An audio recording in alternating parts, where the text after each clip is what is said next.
Urban and Regional Studies Center, Indian Institute of Remote Sensing, for giving me the opportunity to make this presentation on Smart City Mission, Guidelines, Challenges, Role of Town and Country Planning Departments and Urban Local Bodies. Before actually, discussing on the salient feature of guidelines, I would like to highlight salient features of country's urbanization. And this slide, you can see the number of towns have increased from 5,161 to 7,933. I mean, you see, this is in the first time in the history of census of India. We have got almost 2,774 towns have been added. And urbanization, if you see the graph, in 1951, the percentage of urban population to the total population, which is known as urbanization, was 17.29%, which increased to 25.71% in 1991. 2001, it increased to 27.81%. And 2011, it's 31.16%. And probably with all projections of United Nations and even Census of India projections, by 2050, half of the country will be living in cities and towns. Perhaps if you see the present number of cities almost touching to 8,000. And by 2050, I think we'll be having 10,000 plus cities and towns. So if you see urban population, that has also increased from 286.10 million to 377 million. Of course, the growth rate is also 31.81%, which is actually more than the total population growth rate. The urban population is increasing at a very rapid rate, so the gap between demand and supply of urban services. Now actually we'll come to the population growth if you compare with China and US. Now you see the Indian population growth. In blue, the line which shown in blue color is population growth of India, whereas the red color shows China's population growth. And if you see the graph, between 2025-30, India is going to overtake China in terms of number of population. I mean, you see, you can, if in lighter vein, if we can say that we will be proud to be #1 nation in terms of total number of population. Similarly, if you see the growth rate in the graph given below the total population growth rate, Indian urban growth is also going to exceed China's urban growth. You see, by 2030, the growth rate of urban population will be more than the China's urban population, whereas rural in fact, it has already overtaken China's rural population growth rate. The reason for this is that China had been practicing one-child norm, and perhaps because of that the population growth rate has come down.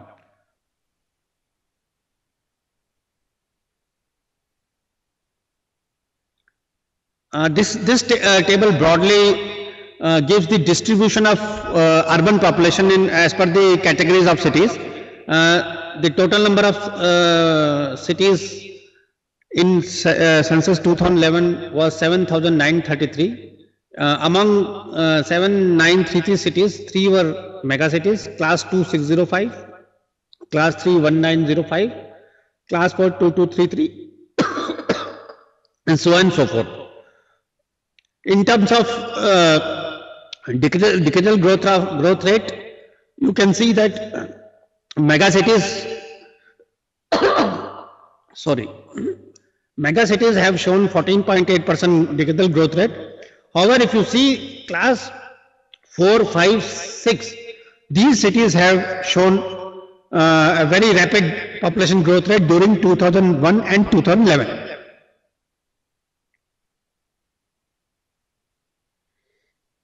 Now this table broadly shows the distribution of urban population among all the states.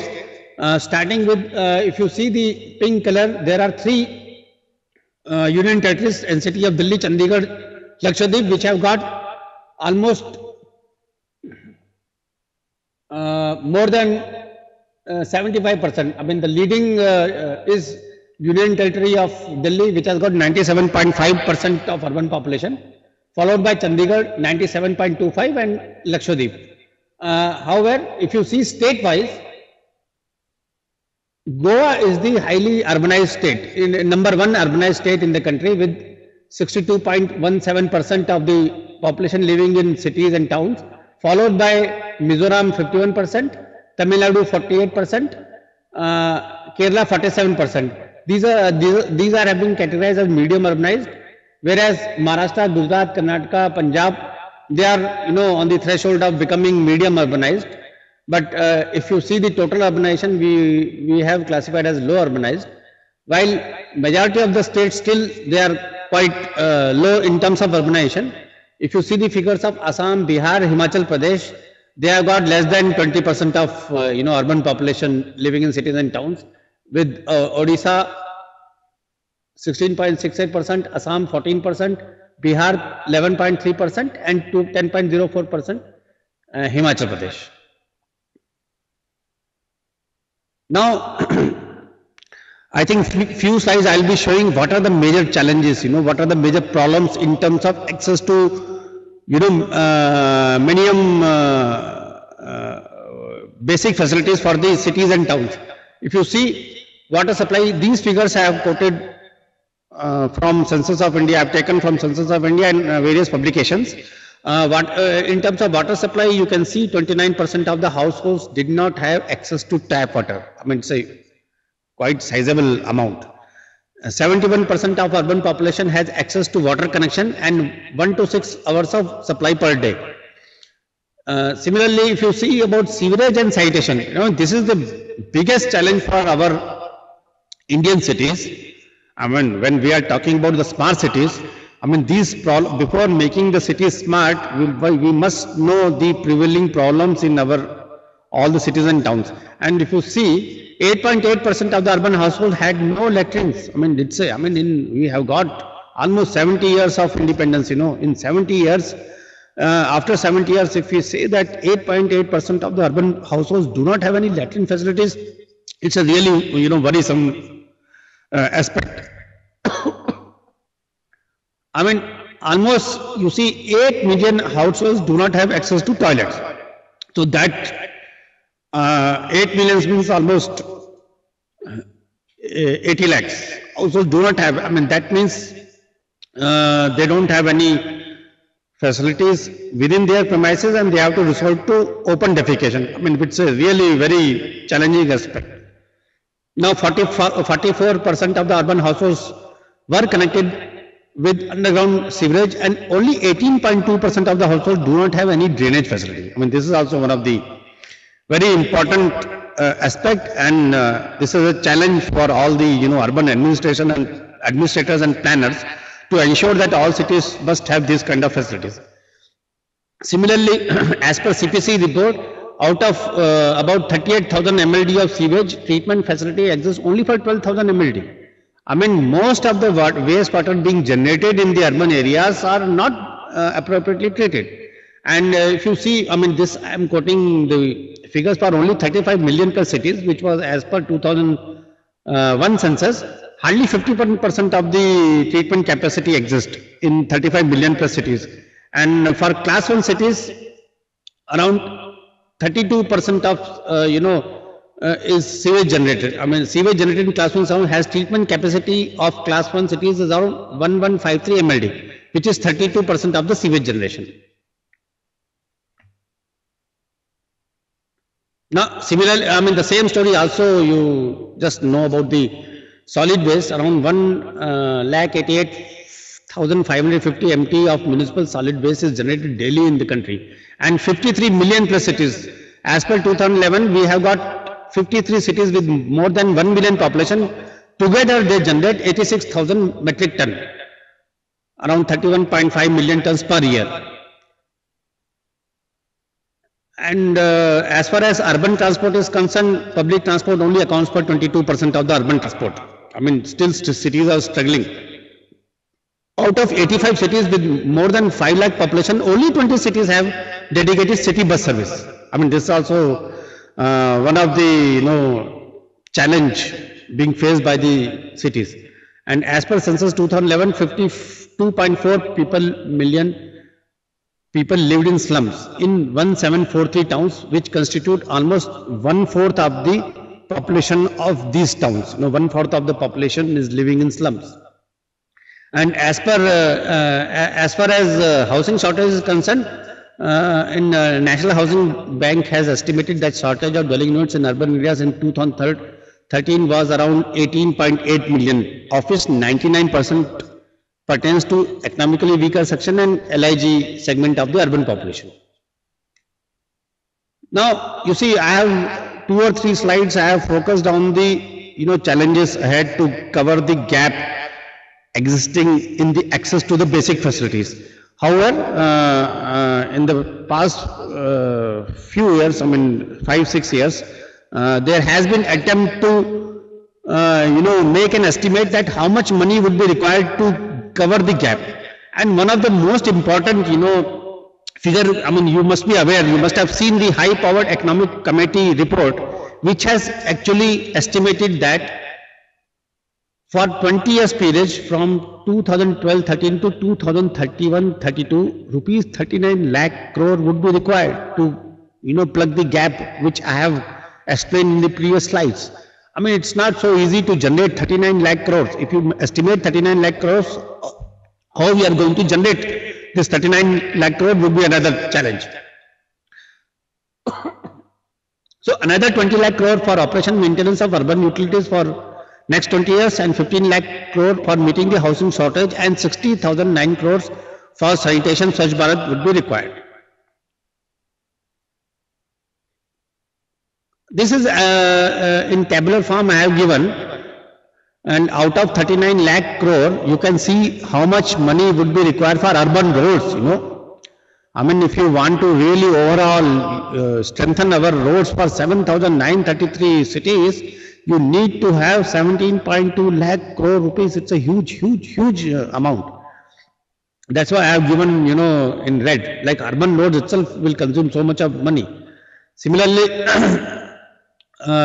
for water supply also it's a huge amount, followed by sewerage and solid waste management. And renewal and redevelopment would also require almost 4 lakh crore rupees. And in order to, once you go through this table, it is invariably, one can say that in order to ensure efficient management of our urban areas, not only existing deficit in infrastructure and services needs to be addressed, but provision also has to be made for catering to the future needs as well.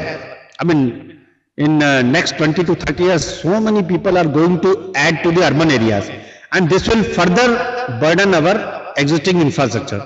The financing requirements for improving present cities as well as orderly urban growth and expenses are enormous. It will be a huge challenge.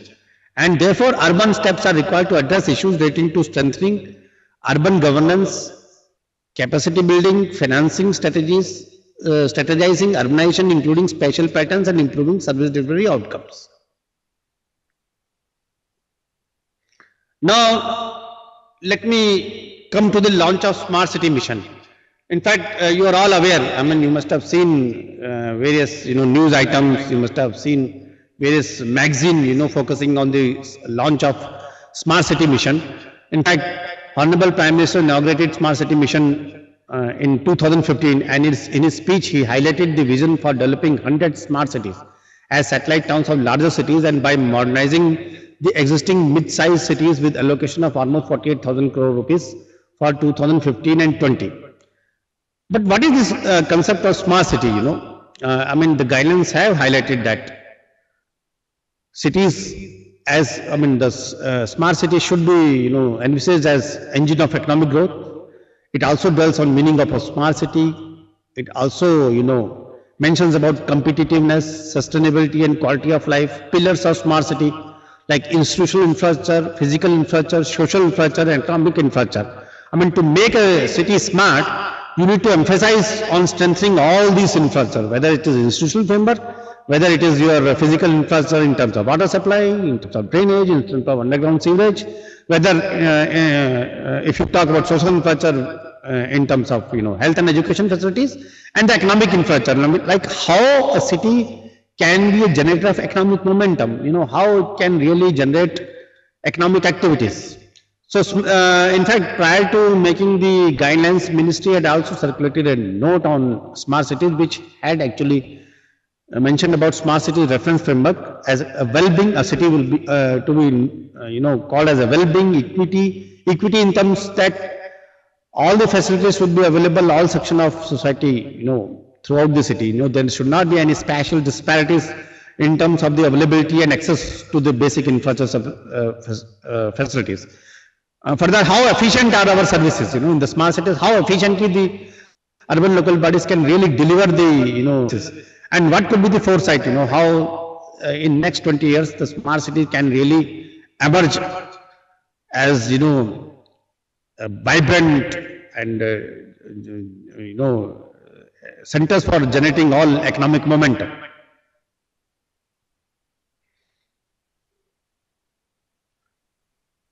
Now, I mean, there is no universally accepted definition. I mean, you can go through Wikipedia, you can take many sources, there is no one standard definition, or you cannot say that there can be one definition you can define. I mean, every person, can have its own, definition of smart city. Somebody may say that my city must have world-class facilities, physical infrastructure facilities. I mean, I will call my city smart if it gives 24/7 water supply. Or somebody say I must call smart city that it offers, all the services, related to grievances within, say, 2 or 3 days, the problems are solved. And somebody may say that my city should have a world-class education facilities, should have all, universities and colleges which should be at par with the, any global universities. With regard to conceptualization, again, it varies from city to city, country to country, depending on the level of development, willingness to change and reform, willingness to change, and what kind of reform the city should undertake. Resources, resources are always important. I mean, a smart city, really, whether it will really depend on the government sources or whether it will be smart enough to generate its own resources through various, resource mobilization options. And of course, aspirations of city residents, Now, how residents of a city think about his own city? In next 20 years, what could be the, vision for developing the city?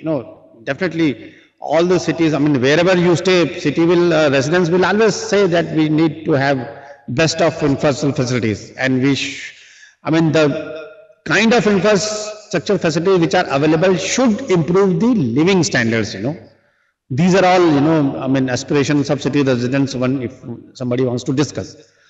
Then a smart city would have a different connotation in India than, say, Europe. Even in India, there is no one way of defining a smart city. I mean, in Europe, there are different, contexts to define the smart city. And in India, depending upon, India is a huge country with vast geographical, variations. I mean, you can have defining, I mean, there cannot be one way of defining. It will vary from city to city. It will be vary from, depending upon the physiographical conditions.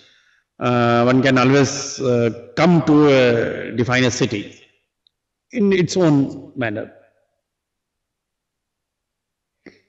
Now, the guidelines for smart city, it has clearly indicated what should be the features of a smart city, Now, it has, highlighted, I have put in pink color, it will be easy to understand, like promoting mixed land use in area-based developments. Now, in the urban planning, earlier the cities used to have a segregated land use, a rigid segregated land use. You need to, Typically, if you see the land use, you can have, various kind of land uses. But of late, in order to encourage the compactness of city planning and development, there has been a mixed land use. The mixed land use has come, which is essentially, it is as per the requirement of the city, and mixed land use actually, to restrict urban sprawl. And mixed land use will also ensure that people should rather depend on the, either public transport, or they should use non-motor vehicle. So that typically, along the transit corridor, we are talking about the mixed land use development. This is basically to, discourage the use of automobiles. Similarly, another feature is housing and inclusiveness. Like, you need to create housing for each and every section of the society. I mean, it is very, well known that cities like Mumbai, Delhi, or any other metro city, I mean, large extent of population lives in, slum areas, and those slum areas also, require housing. So one of the features is also that you ensure housing for all. Now, create walkable localities. In order to restrict urban sprawl, you need to have, compact city, and need to create walkable localities. You need to create pedestrian pathways, so that people can move with ease. Then there is another feature, important feature, preserving and developing open spaces.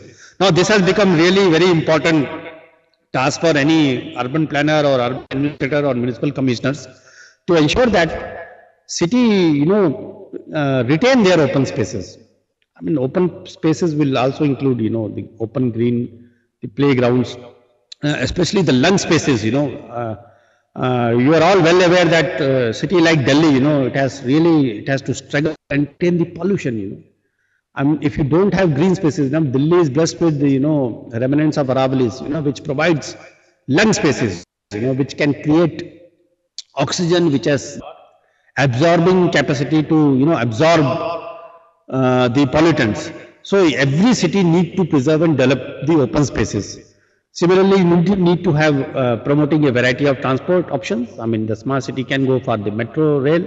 I mean, metro rail can, carry, at least compared to bus transport, it may be a very expensive option, but at the same time, it can carry, large number of, commuters. I mean, the best example, Delhi, which is now actually almost carrying 2 million persons per day.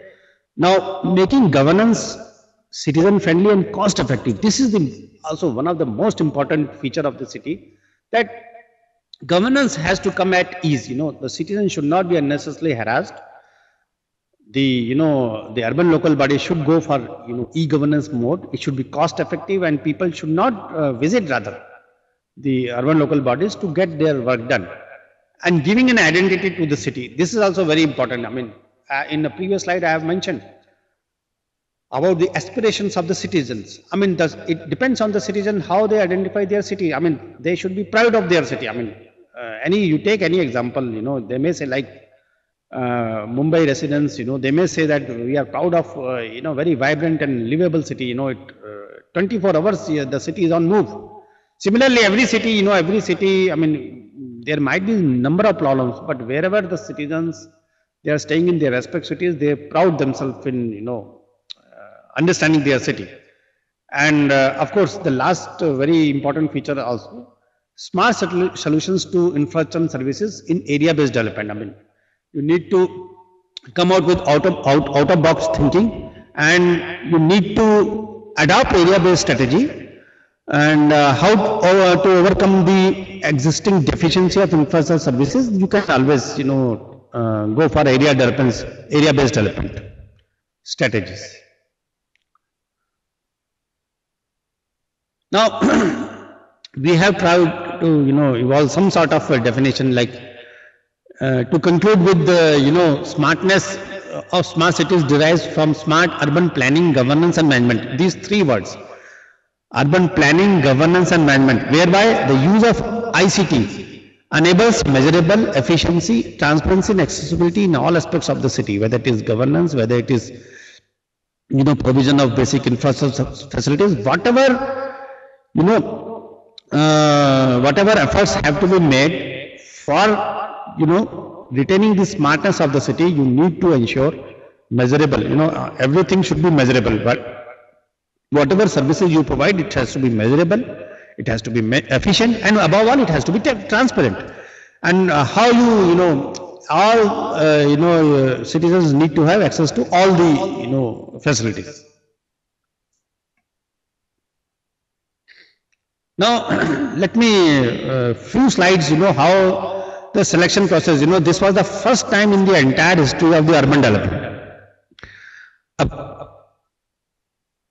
City challenge competition was held. I think you are all aware of that because all the newspaper highlighted the how the smart cities selection process went up.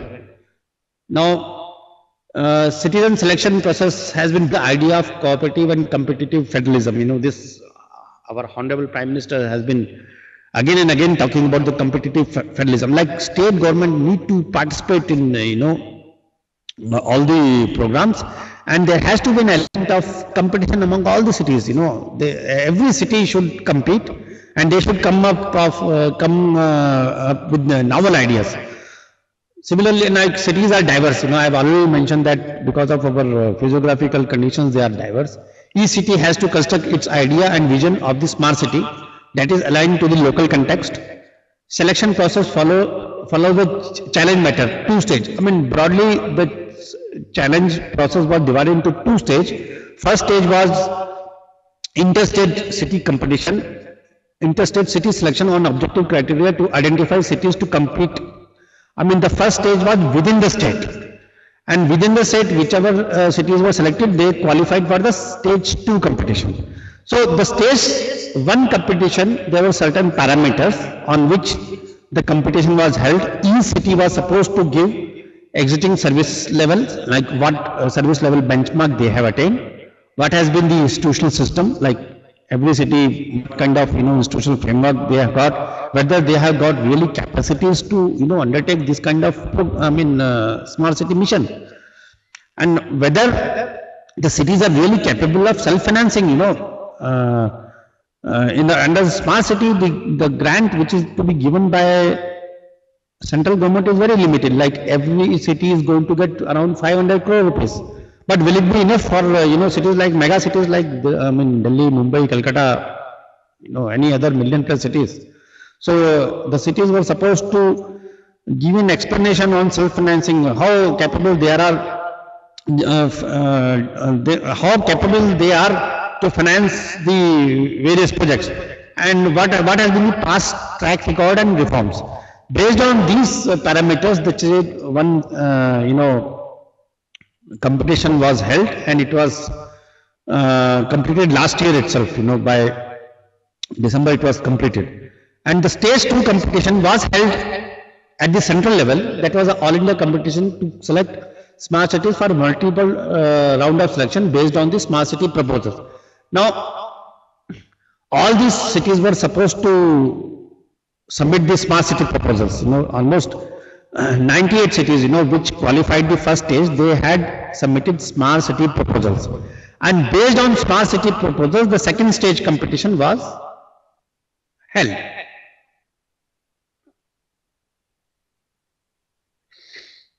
Now, based on the stage 2 competition, following cities have been identified, which are going to be covered in the 2015-16. And this is purely on competition and on the marks. Bhubaneswar stood first, followed by Pune, Jaipur, Surat, Kochi, Ahmedabad, Jaipur, and so on and so forth until Bhopal. The rest of cities will be covered after April. There will be another round of competition, and hopefully all the 98 cities will be covered by, say, another year.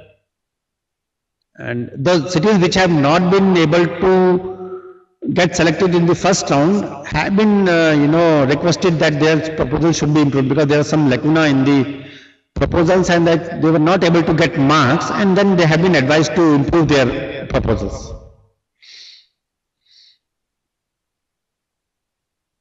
Now these are all, if you talk about smart city proposals, the cities were supposed to, formulate its own concept, vision, strategy, plan, proposal that is appropriate to their own local context.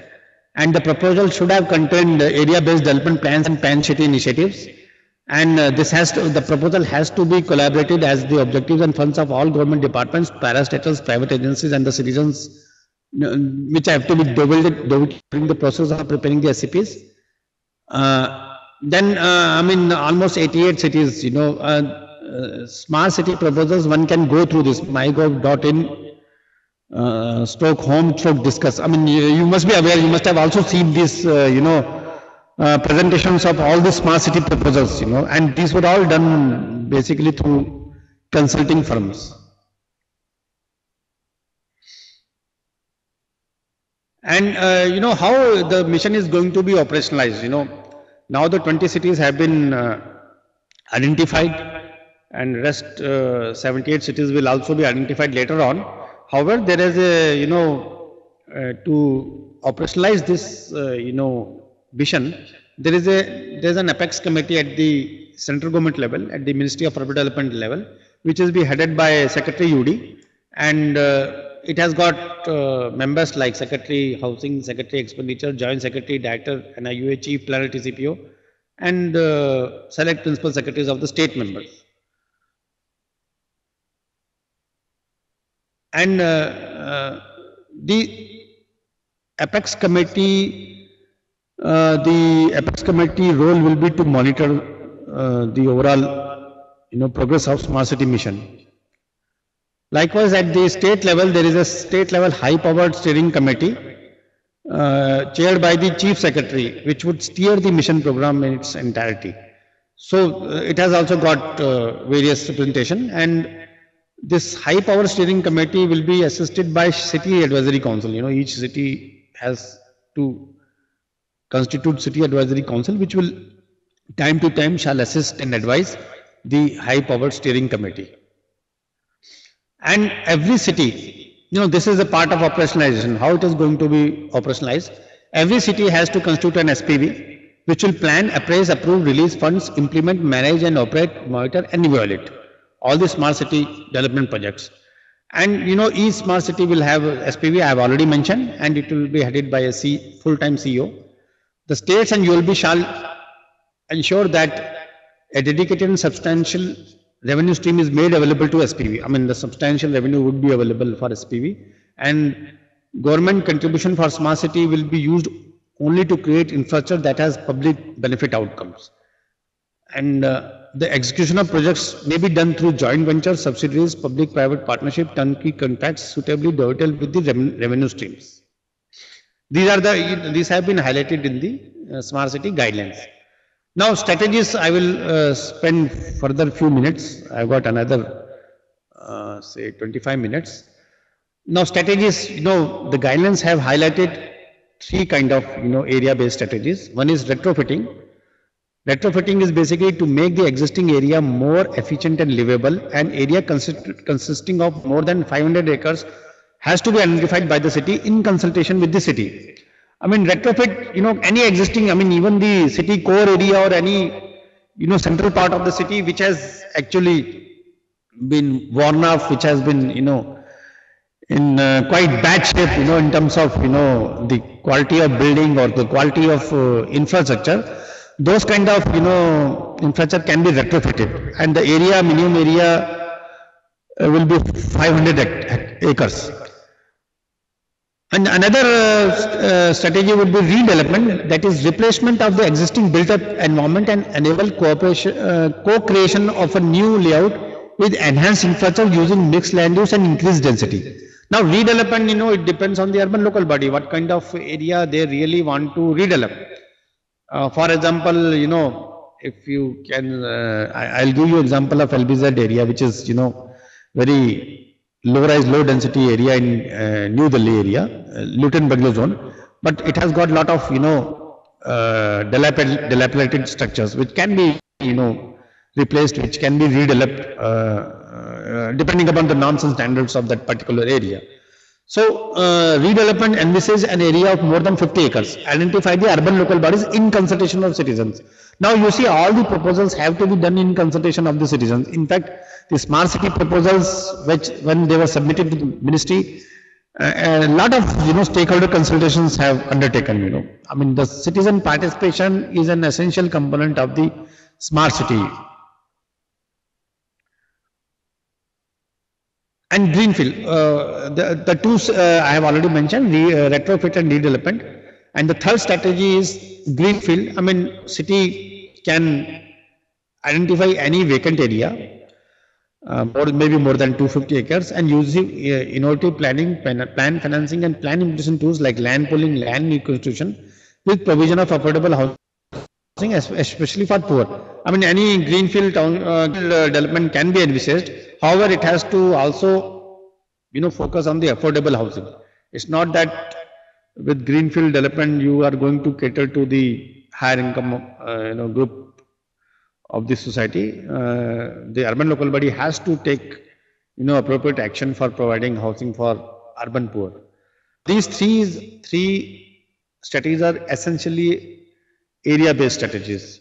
While Pan City, the smart city guidance also focus on the Pan City, solutions, which envisage application of selected smart solutions to the existing city-wide infrastructure. Now, wherein application of smart solutions will involve the use of technology, information, and data to make infrastructure services better. I mean, Pan City solutions, I'll be, telling more about this in another slide, which has, the guidelines have clearly mentioned about. Here, the role of, information technology will be very crucial. How you are going to control your, urban infrastructure services with the help of IT, that will be the, challenge for all the urban local bodies. Now, I have to, I'm just speaking for almost 35 minutes, I have been speaking. So, let us give some example of, urban rejuvenation, how in other parts of the world, things have taken place, in the redevelopment or retrofitting. Now you just see this slide. On the left side of the slide, there is a Cheongan River, in Seoul. During 1950s, you just see the photograph. It's in black and white, it's also given in the Wikipedia. Now you see how it is just like any typical slum of India. See, in 1950s, what was the scenario?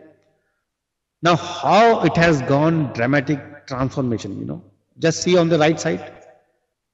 And in fact, I was fortunate enough to visit this area.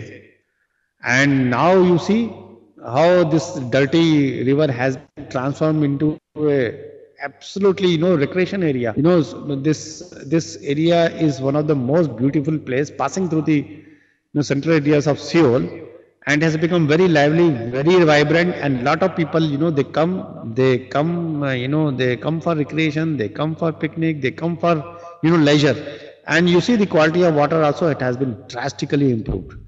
And if I read this sentence, in 3 elevated highway was transformed into a multifunctional contemporary linear park. The project is not just a restoration, but a rejuvenation, The entire river was rejuvenated. And for example, if you see in our context, if you see the Yamuna River, how that river has been transformed, it has been rather transformed into a dead river, where it just in the peak summer season, it looks like a, big nala, where a lot of, of course, now, lot of, efforts are being done to, rejuvenate the river. Now, this project, the river restoration project has actually added the quality of life in terms of flood protection, in terms of enhancement of biodiversity, reduce heat island effect, and also reduce pollution. Now, this was only possible because of huge, efforts made by the mayor of Seoul, who went on to become the president of South Korea. And it was only his efforts, and he took a lot of, pains and lot of stakeholder consultations to make this project successful. Anybody if gets chance, if somebody has already must have visited, or if somebody gets a chance to visit Seoul, he or she must see this area. That's a perfect example of rejuvenation. Now, urban redevelopment, some of the photographs I have given, typically in Paris and New York, how it was before and how it was after retrofitting, how the pedestrian, earlier, if you see that the pedestrian pathway had a lot of, hindrances, there was no smooth movement. Now, if you see, typically in Paris, how smooth the access has been given to a pedestrian. You can just walk. Similarly, you see there is another photograph which shows the total retrofitting, how it has done. And in New York also, how you see the traffic was very much, unregulated kind of thing. Whereas after retrofitting, how the First Avenue implements, New York City, how it has now, you can see.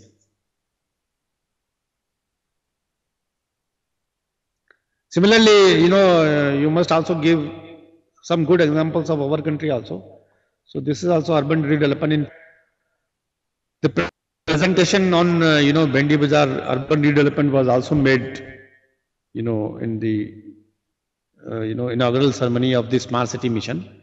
And you can see that how it was before and now how it is, the transit building it has come. Then project area has also been delineated and how it will, after complete, redevelopment, how it will look like. This is that area is also known as Saifi Burhani Upliftment Project, which has actually, which covers 16.5 acres of land in a densely populated area of Old Mumbai. And see how they also made this trust also made a lot of efforts to convince the people living there, and they have been provided, dwelling units in the multi-story apartments. Now, this is also Government of India, this we have got Directorate of Estates where, through National Building Construction Corporation, they have gone totally for, redevelopment. This is demolishing the earlier East Kidwai, which is, East Kidwai Nagar is an area where all government quarters, low-rise, low development, low-rise, low-density quarters were there. Now they have been demolished and totally, high-rise, high-density development has been envisaged by National Building Construction Corporation, and it is under construction. And you can see that all the provisions have also been made, including the schools, local shopping center, banquet hall. And this is one of the important, project of, National Building Construction Corporation, which is implementing this project. And these are the details of, redevelopment, like plot areas, 86 acre, ground coverage, permissible 33%, office space. In fact, to ensure the sustainability of project, it has the project is also going to create office space and commercial area. Around almost 1 lakh square meter would be devoted for commercial and the office space, where Director of Estates can generate lot of revenue. And proposed number of houses is around 4,747. So this has been divided into various types of the types of the residential quarters.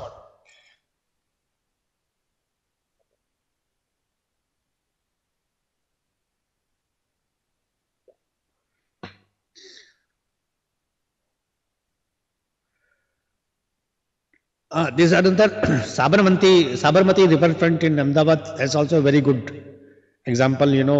How it was previous. Now how this entire riverfront has become very vibrant, and the objectives of multi-dimensional project for Sabar riverfront was threefold: environmental improvement overall, reduction in erosion and flood to safeguard the city, sewage diversion to clean the river. At the same time, social infrastructure, also rehabilitation and resettlement of riverbed dwellers and activities, creation of parks and public places, and sustainable development, generation of resources, revitalization of neighborhoods. I mean, you must be aware of this. These are the good examples which can be adopted by cities also. This is also another, example how, the old Ahmedabad city was revitalized, and it has also, if you see the plan, there's plenty of, provision for pedestrian and non-motorized type, traffic initiatives. And this is also, one of the best example of old city revitalization can be adopted for other cities also.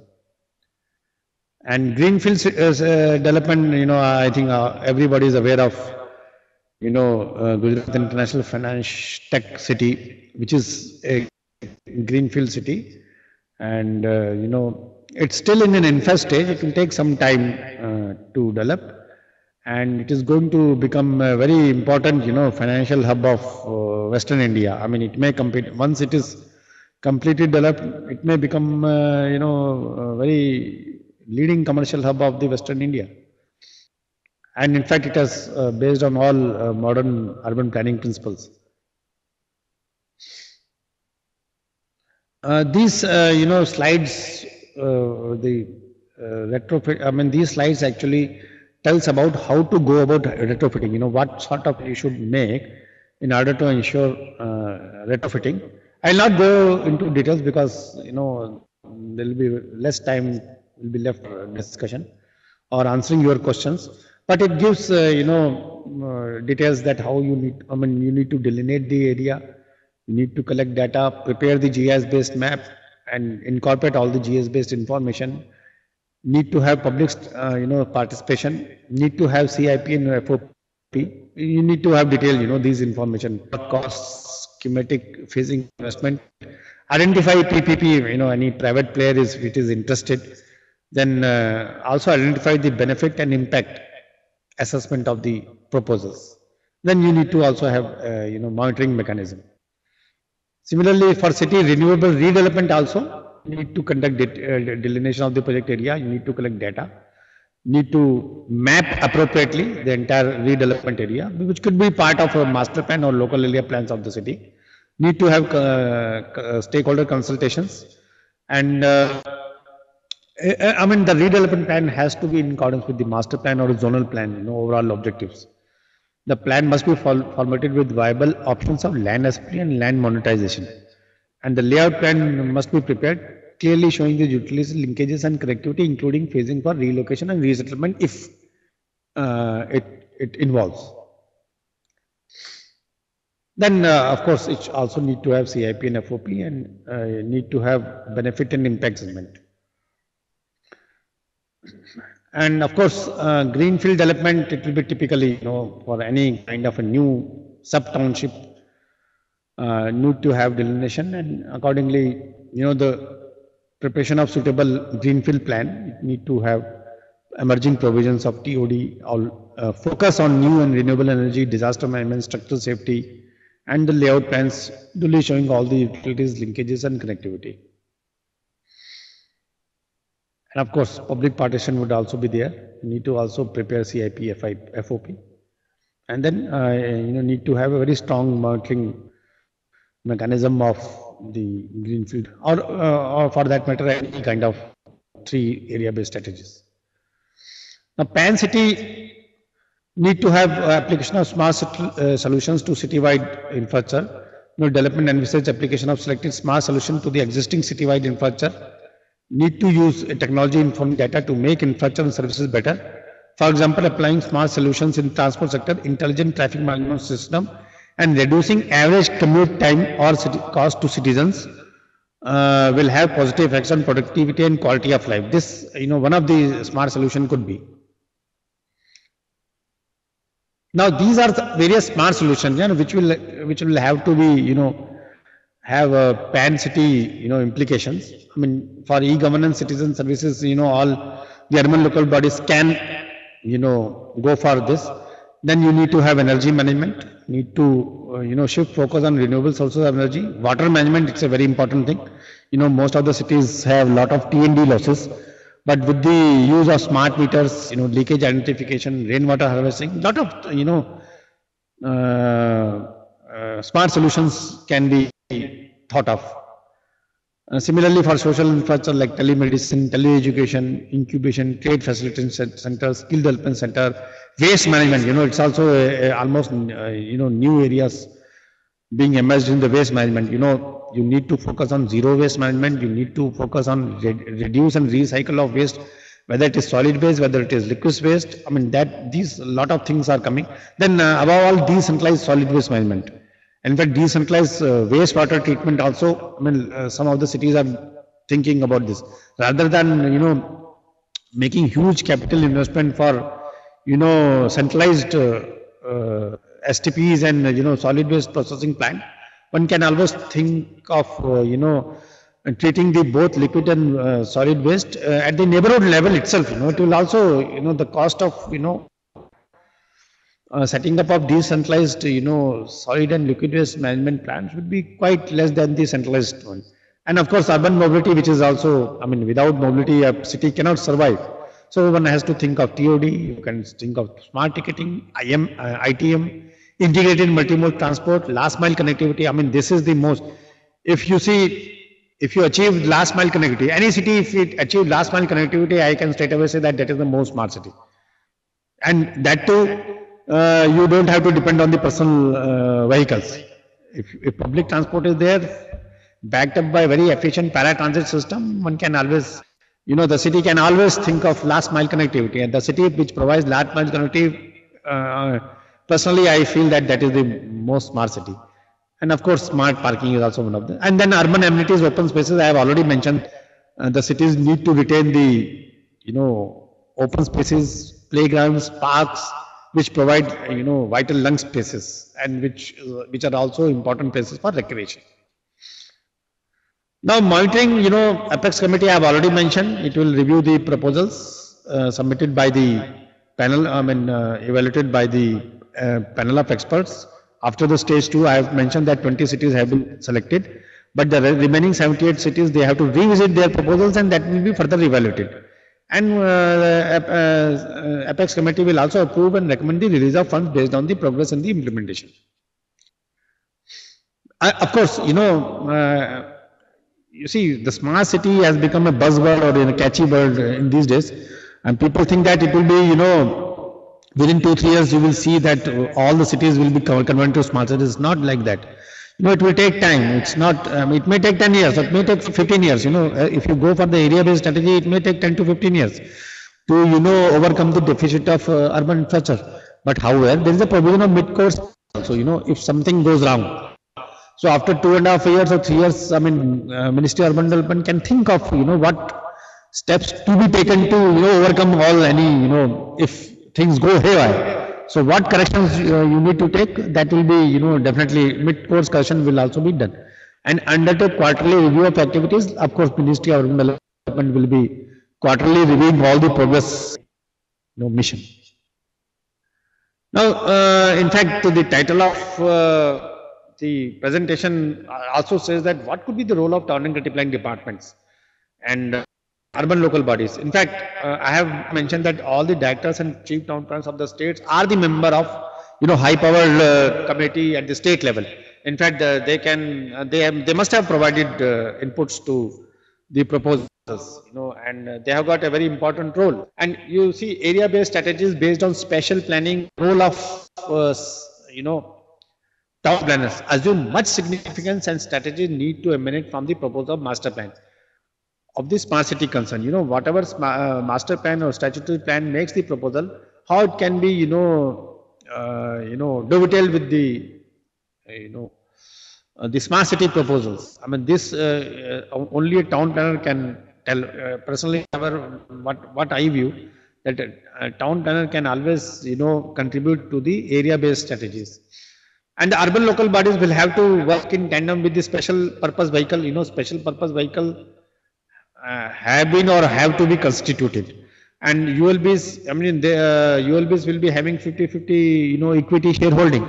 So they have to work together. It is not that special purpose vehicle has been constituted and it will work on its own. ULB and special purpose vehicle will have to work together in order to, make this mission successful.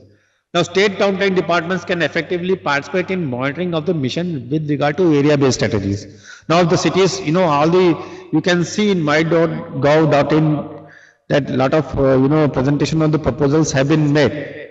for all these cities. But at the same time, the town planning department always, monitor how the area-based strategies are being implemented. What sort of strategies have been recommended, whether it is retrofit, whether it is redevelopment or greenfield. Personally, I view that the state town planning departments have got very important role, and they can always monitor the area-based strategies and can always suggest how the area-based strategies have to be effectively implemented. Next, both state town planning department and urban local bodies can always facilitate in benchmarking the basic level services. Once you have proposal, now the objective of the proposal should be how you are going to attain the benchmarking. Like Ministry of Urban Development, they have come up with the service level benchmark. But every city should know where it stands today, and after the implementation of Smart City Mission, where it is going to, what benchmark it is going to attain. It is not possible. One city, you take any city, it may say that, okay, it will take in next 5 years, it will ensure 24/7, water supply, but it may not be possible. It may not be 24/7, but it can say that 10/7. It can, give 10 hours of water supply. But that depends on both urban local bodies and state town planning departments. They need to assist, they need to, implement in such manner that city is in a position to attain the benchmark. Like both state town planning departments and urban local bodies must or need to actively involve themselves in ensuring GIS based master plan. Now let me tell you, there will be another lecture on tomorrow on the GIS based master plan for Amrit Mission cities. So Amrit Mission, all class 1 cities, all cities with more than 1 lakh population are going to prepare GIS based master plan. The moment you say GIS based master plan, automatically one can say that state town planning department and urban local bodies will have very important role, in preparing the GIS based master plan. For all class 1 cities, including the smart cities, they have to prepare master plan based on GIS technology, and they should also ensure that within 4 years, as per the reforms highlighted in Amrit Mission, they need to prepare within 4 years. But that 4 years, can be further reduced. 48 months have been given or 4 years have been given. But this can, but with the all remote sensing and GIS technology, the master plan, can be prepared expeditiously. Within 1 to 2 years they can do the work. And hopefully with the, use of GIS technology for smart cities, we feel that at least, the unauthorized development or haphazard development can be effectively controlled. And in fact, with GIS based master plan, the monitoring as well as enforcement, you can monitor, but if you don't have effective enforcement, then there is no, use of, master plan. If you have very, I will not say very stiff, strict. Okay, strict enforcement if you have, then the objectives of master plan can very well be achieved, and also objectives of the smart cities as well. Now, what could be the challenges ahead? We have come, the Ministry of Urban Development have come up with the smart cities. It is also, this Amrit Mission is also has been launched. Now, what could be the challenges ahead? This is area-based strategies, few examples and local area preparation. In Delhi, there has been an experience of preparing the local area plan. Some others, like Pune, they have, tried. But large number of cities, they have not at all, taken up exercise. So hence, it is my apprehension that area-based strategies may have some difficulty in, implementation. If the city had prepared local area plan, then it would be easy to, implement the area-based strategies. And huge expectation of citizens. Every citizen, even if you see the outcome of the stakeholder consultation, every citizen has got its vision. And to fulfill the expectation of the citizen, it would be a huge task for all the urban administrators and urban planners. Now, pan-city initiatives with the IT application as technology advances, easy to implement. It may be easy to implement, but to implement throughout the city, that will also be an very big challenge. If half of the city is under unauthorized development or slums, it would be quite difficult to, implement. Then convergence, the guidelines say that the convergence has to ensure, Swachh Bharat Mission, Housing for All Mission, Amrit scheme, they should go together. And there has to be convergence, and in order to achieve the overall objectives of all these missions. Now, of course, there will be capacity building issues. Whether all the, smart cities, do they have adequate capacity to, implement the area-based strategies? This is also a very big question mark. Of course, it will be a challenge.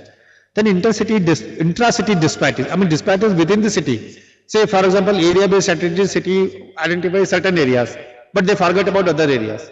So this may lead to intra-city disparities in access to basic facilities. It may also lead to some sort of discontentment among the, elected councillors, the other councillors who are in ULBs, elected municipal councillors, and there may be, a lot of difference of opinion. So these are all apprehension. Leveraging fund through PPP, like how many, private participants will come. Because I have already mentioned that one city is going to get 500 crores rupees in 5 years. But 500 crores for mega cities or million plus cities would not be enough. Then how much funds are going to be generated by ULB itself, and how much through participation of private sector, that has to be seen in coming years. It will be a very big challenge. Then land for greenfield development.